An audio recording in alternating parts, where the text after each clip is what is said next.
Messieurs et dames, c'est avec effusion de cœur et beaucoup de langueur que nous allons introduire notre journal. Étant extrêmement touché par l'acte infâme d'un certain Alain Zangana, parti de son loom pour Berthois, arrivé vers 23h et qui se met à faire du bruit dans le camp spirituel de la VDC, 6 à Madagascar, à gang qui voudrait dormir et qui, sans attendre la réponse, ou alors refusant de le faire à l'église, casse la porte de la salle de concertation avec, semblerait-il, une grosse pierre, voulant y dormir, malgré la supplication de ses frères. Finalement, ce monsieur est maîtrisé et mis hors d'état de nuit en attendant la suite.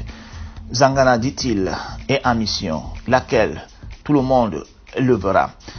Ce qu'il faut dire et déplorer, c'est que certainement, le pain acropole mangé en 2022 pendant le rassemblement de Montbord et le vin enivrant consommé semble monter la tête de quelques-uns, leur poussant à une hystérie collective, à des actes anarchiques la griffe de l'ordre charismatique. Revenons à notre journal. Inaptitude, immaturité, impiété, infantilité, toutes les idées possibles. Tel peut se résumer le descriptif de quelques responsables, dont Nga Jacob, Tiefo Pascal, Bianga, entre autres, qui avaient cru que l'absence du pasteur Jacques Sanson, actuellement à Yagua, dans le cadre de la retraite spirituelle des jeunes du Tchad et du Grand Nord, leur donnerait certainement l'occasion d'accaparer l'Assemblée Niala en cassant comme de vulgaires personnages qui n'ont jamais entendu parler de Dieu, nous ouvert une Bible, les portes d'une église. Y a-t-il une raison, une seule raison spirituelle qui puisse pousser des individus à brutaliser les portes de la maison de Dieu, y pénétrer par violence et vouloir se placer devant des hommes et parler de Dieu? Doit-on définitivement comprendre qu'être adepte de l'ordre charismatique est synonyme de rejet de la piété, de suppression du bon sens et des glissements progressifs vers la folie? Ou a-t-on jamais vu des gens briser les portes d'une église pour prétendre instruire les hommes sur la crainte de Dieu? Monsieur le prophète du Vouri, Allah devant lui de bons et honnêtes citoyens qui n'ont point de respect pour les orientations fortes de la politique du chef de l'État du Cameroun relative au vivre ensemble et à la paix. Lui, le chef de l'État, mangeant de la paix, le chef de terre du Vouri, à l'occasion de découvrir le bel exemple des faux hommes d'église, violents et irrespectueux, de la loi du Cameroun et de ses instruments juridiques mis en œuvre par le gouvernement de la République pour un vivre harmonieux de tous les citoyens. Sans enquête de moralité et malgré les 3 lettres écrites par le conseil d'administration à lui envoyer, indiquant que depuis près de 22 ans, le pasteur Jacques Sanson est le responsable Niala, l'unique responsable Niala et du département ecclésiastique du Vouri-Est. Voici que des aventuriers sacerdotaux dont les actes trahissent la petite moralité et dont le confort intellectuel plus que douteux pousse à poser des actes délictueux et criminels au regard de la loi camerounaise, celle portant code de procédure pénale, notamment des actes de profanation de lieux de culte. Les voilà donc, chefs de terre, les voilà, les candidats à la direction et à l'encadrement de Niala. C'est là l'essentiel de notre propos introductif à votre matinale de ce jour.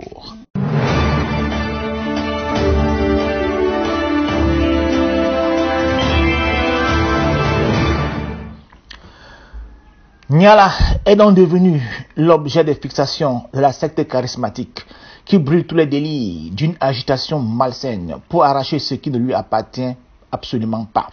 Que le pasteur Nga Jacob, abbé de la première heure, qui peine à réunir des dizaines de fidèles vrais dans son assemblée, aurait compris que Niala, pour lui, est semblable à l'Élysée, où se trouve M. Macron, à la Maison Blanche, où se trouve Joe Biden, ou encore au Kremlin, à Moscou, où se trouve Vladimir Poutine, plus proche de nous, à Etoudi, où se trouve son Excellence M. Paul Biya, dont on confierait la charge de la direction au conseiller, du sous-conseiller, d'un sous-notable, d'une chefferie de 3e degré, qui n'aurait pas foulé ses pieds dans la dite assemblée, car d'une incompétence criarde.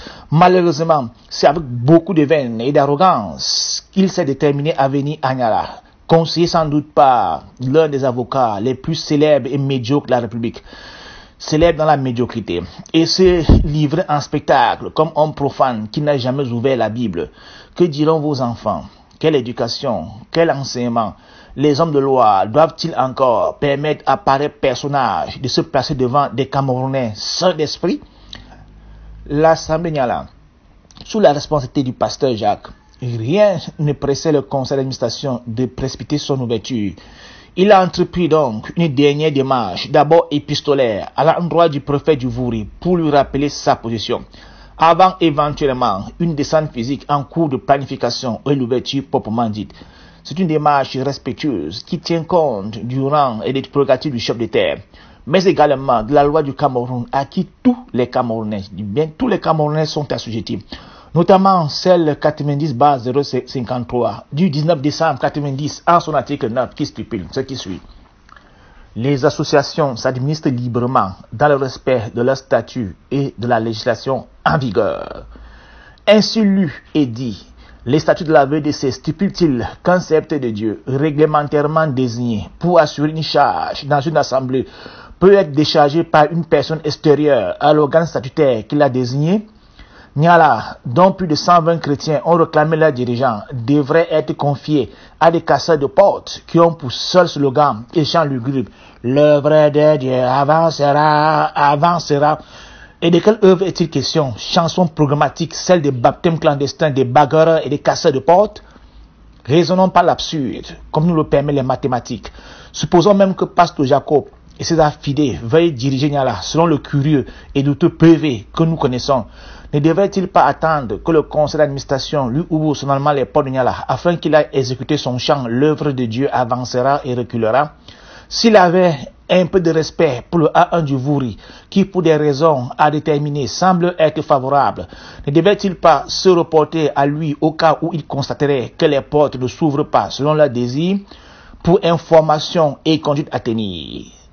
Comment peut-on être si limité et prétendre conduire des hommes éclairés? En définitive, c'est une grosse trahison que les personnes qui ont mis ces individus sur la piste de la direction de Niala assument le fruit de leur inconséquence. Qu'ils assument le fruit de leur inconséquence, car conformément au communiqué du conseil d'administration de la VDC du 5 juillet 2023, tous les moyens légaux appropriés seront mis en œuvre pour contrecarrer ces actes de vandalisme et de garantir l'ordre, la sécurité des personnes et des biens. Nous sommes bel et bien dans un état de droit. Une procédure est d'ores et déjà engagée au commissariat du 16e arrondissement à cet effet et n'exclut pas la mise en place des mesures administratives coercitives pour juguler le fléau abeille. Pour clore notre journal et dire quelque chose de plus suave, ouverture ce vendredi 14 juillet de la retraite des jeunes du Septentrion et du Tchad à Yagua. Fin du journal, fin de la matinale et bonne fête de la nation à nos amis français qui nous écoutent ce 14 juillet, principalement depuis l'Hexagone, sur notre plateforme numérique YouTube, et bon début de week-end à tous. Un clin d'œil particulier à l'équipe technique conduite par le magister du Saint-Pau, le seul Saint-Foro thème de nous de la République. A plus, et dans la paix de notre Seigneur Jésus-Christ.